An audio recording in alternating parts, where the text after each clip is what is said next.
Hello guys, कैसे हैं आप लोग। चलो, उम्मीद कर रहा हूँ आप सभी लोग ठीक होंगे। चलिए आज हम यहाँ पे डिस्कस करने वाले हैं समुद्री ट्रायल के बारे में। आज हम डिस्कस करेंगे सीआरपीसी का। उससे पहले आप सभी लोगों का ऑनलाइन क्लासेस में एक बार स्वागत करते हैं। अगर आपको ये वीडियो पसंद आता है इसे लाइक, सब्सक्राइब, बेल आइकन जरूर प्रेस कर दीजिएगा।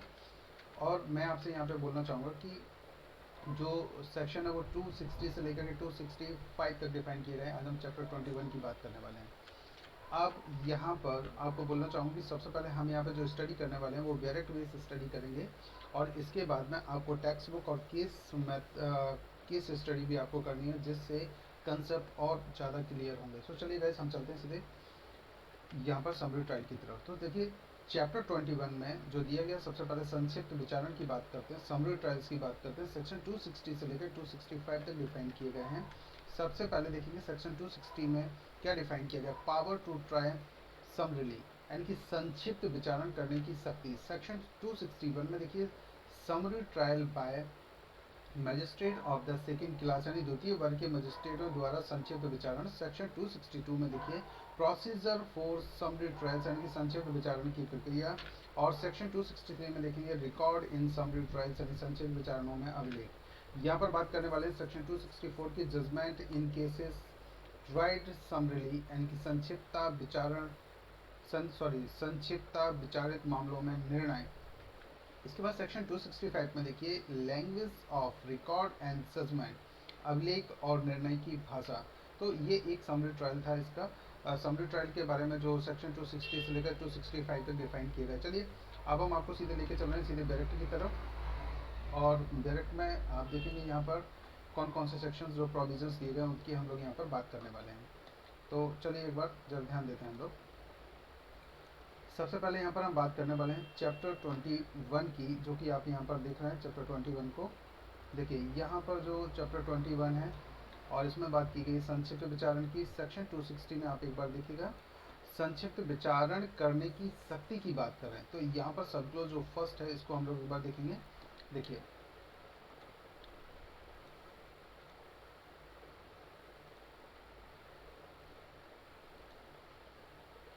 इस संहिता में किसी बात के होते हुए भी, अगर देखिए यहाँ पर आप जो देख रहे हैं, इस संहिता में किसी बात के होते हुए भी यदि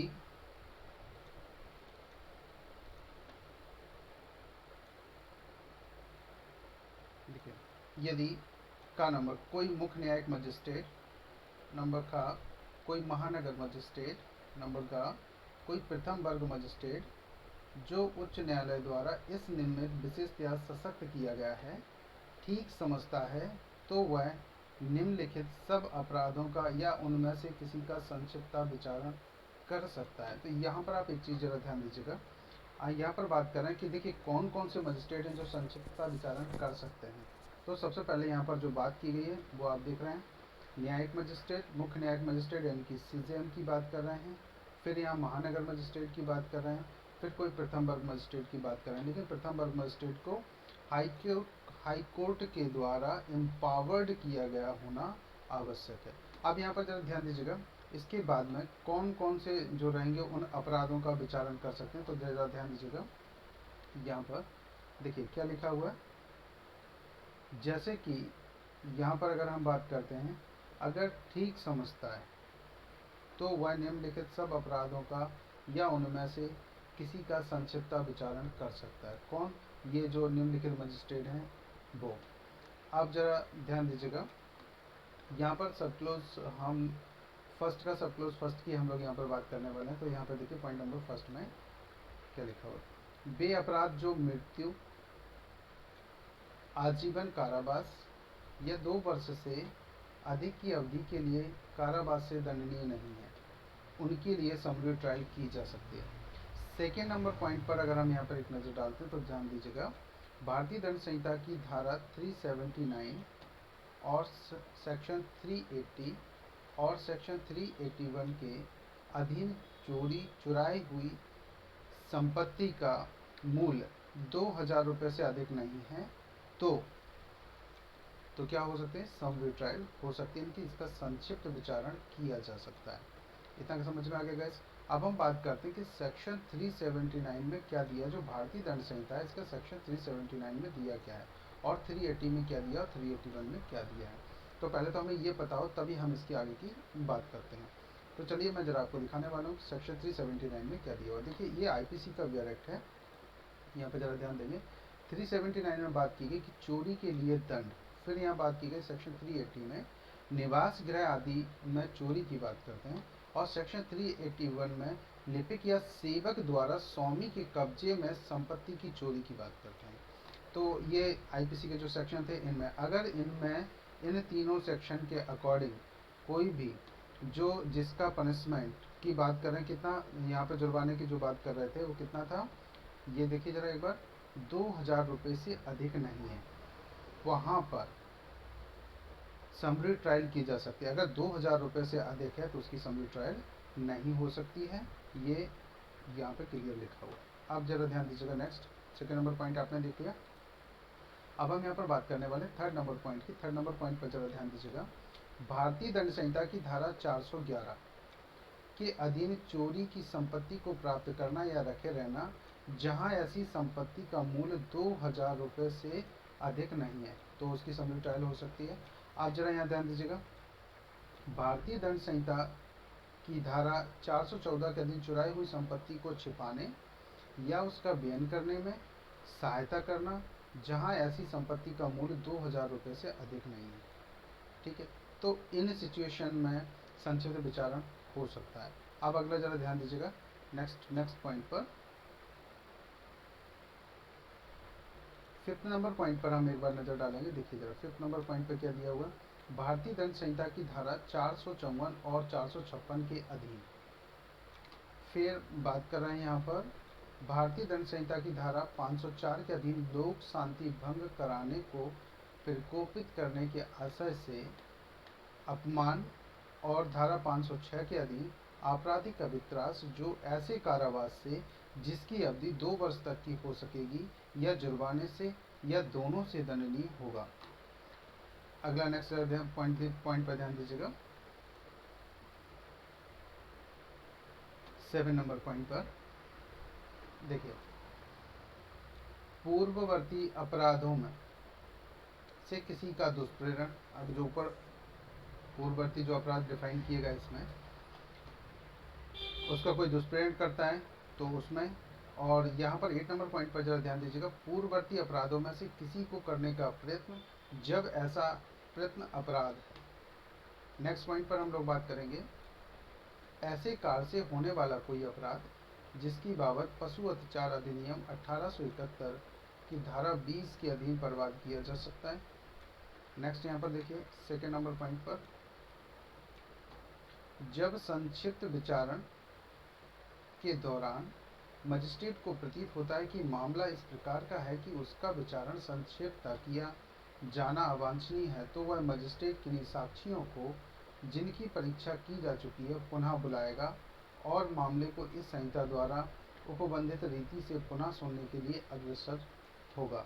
तो ये जो आप सेक्शन 260 का सब क्लोज 2 पढ़ रहे थे, इसमें ऐसा प्रोविजंस किए गए कि मजिस्ट्रेट को अगर लगता है कि संक्षिप्त विचारण में किया जाना अवांछनीय है तो मजिस्ट्रेट उन साक्षियों को जिनकी परीक्षा की जा चुकी है उन्हें वो दोबारा से बुला करके उनकी परीक्षा कर सकते हैं और मामले को आगे सुनने के लिए अग्रसर किया जा सकता है। अब यहाँ पर हम लोग बात करने वाले सेक्शन 261 की। आप देखिए जरा सेक्शन 261 में क्या दिया। उससे पहले मैं थोड़ा सा इसको समरी करना चाहूँगा, आपको जरा ध्यान दीजिएगा। देखिए सेक्शन 260 के अकॉर्डिंग अगर हम लोग यहाँ पर बात करते हैं तो यहाँ पर देखिए मजिस्ट्रेट कौन कौन से, न्यायिक मजिस्ट्रेट में सीजेएम, महानगर मजिस्ट्रेट और प्रथम वर्ग मजिस्ट्रेट की यहाँ पर बात की गई है। अब यहाँ पर तो उन अपराधों की बात की गई जो मृत्यु या आजीवन कारावास या 2 वर्ष से अधिक के अगर पनिशमेंट किसी में दिया जाता तो उसकी समरी ट्रायल नहीं होगी। एक तो ये कंसेप्ट निकल करके आता है। दूसरा वो कंसेप्ट निकल करके आता है कि कोई अगर चुराई हुई संपत्ति है और चुराई हुई संपत्ति से चोरी से रिलेटेड कोई भी संपत्ति जिसकी कीमत 2000 रुपये से अधिक नहीं है उसकी समरी ट्रायल हो सकती है। अगर 2000 रुपये से अधिक है तो उसकी समरी ट्रायल नहीं होगी। चलिए अब हम इसके बाद आगे की थोड़ा सा डिस्कशन करते हैं। नेक्स्ट सेक्शन 261 की तरफ हम लोग चलते हैं। जरा ध्यान दीजिएगा सेक्शन 261। अब 261 में देखिए क्या संक्षिप्त विचारण की अगर हम बात करें तो क्या द्वितीय वर्ग मजिस्ट्रेट कर सकता है, जुडिशियल मजिस्ट्रेट सेकंड क्लास कर सकता है। क्योंकि सेक्शन 260 में हमने देखा कि वहाँ पर केवल CGM महानगर मजिस्ट्रेट और यहाँ पर जुडिशियल मजिस्ट्रेट फर्स्ट क्लास कर सकता है, बाकी लोग नहीं कर सकते हैं। अब यहाँ पर ज़रा ध्यान दीजिए, अगर हाई कोर्ट चाहे तो एम्पावर्ड करके ऐसा किया जा सकता है। किन केसेस में किया जा सकता है, तो ज़रा उसकी तरफ एक थोड़ा सा नज़र डालिएगा।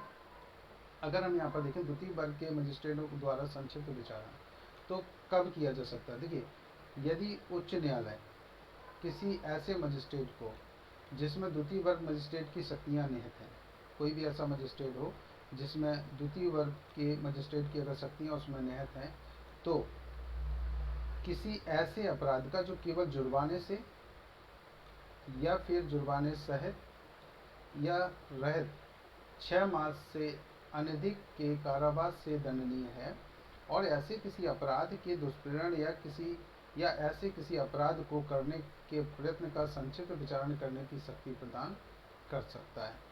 तो हाई कोर्ट अगर चाहे तो यहाँ पर ऐसे केसेस जिसमें 6 महीने से कम की सज़ा दी जा सकती है, 6 महीने तक की सज़ा दी जा सकती है, उनमें जुर्माने या जुर्माने सहित या जुर्माने रहित, तो ये एम्पावर्ड करके द्वितीय वर्ग मजिस्ट्रेट भी समरी ट्रायल कर सकता है।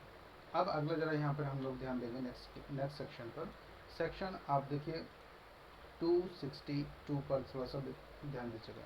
अगर हम सेक्शन 262 की तरफ चलते हैं तो यहाँ पर ध्यान देंगे, देखिए संक्षिप्त विचारण की प्रक्रिया क्या है, प्रोसेस क्या होगी। तो प्रोसेस में देखिए सब क्लोज फर्स्ट आप पढ़ रहे हैं सेक्शन 262 का, या सब क्लोज फर्स्ट में देखते हैं क्या लिखा हुआ। देखिए जरा ध्यान दीजिए, इस अध्याय के अधीन विचारणों में इसके पश्चात इससे जैसा वर्णित है उसके सिवाय इस संहिता में समान मामलों के विचारण के लिए विनिर्दिष्ट प्रक्रिया का अनुसरण किया जाएगा। तो कैसे किया जाएगा? जैसे समान मामलों के विचारण के लिए किया जाता है। अब जरा देखिए यहाँ सब क्लोज 2 में 3 मास से अनधिक की अवधि के लिए कारावास का कोई दंडादेश, इस लाइन को थोड़ा सा ध्यान रखिएगा, इस अध्याय के अधीन किसी दोष सिद्धि के मामले में ना दिया जाएगा। कितना नहीं दिया जाएगा? 3 मास से अनधिक, यानी कि 3 महीने से अधिक का पनिशमेंट इसमें नहीं दिया जा सकता, कारावास नहीं दिया जा सकता। ये एक VIP लाइन है, इससे बहुत सारे क्वेश्चन बनते हैं, इसको थोड़ा सा ध्यान रखिएगा।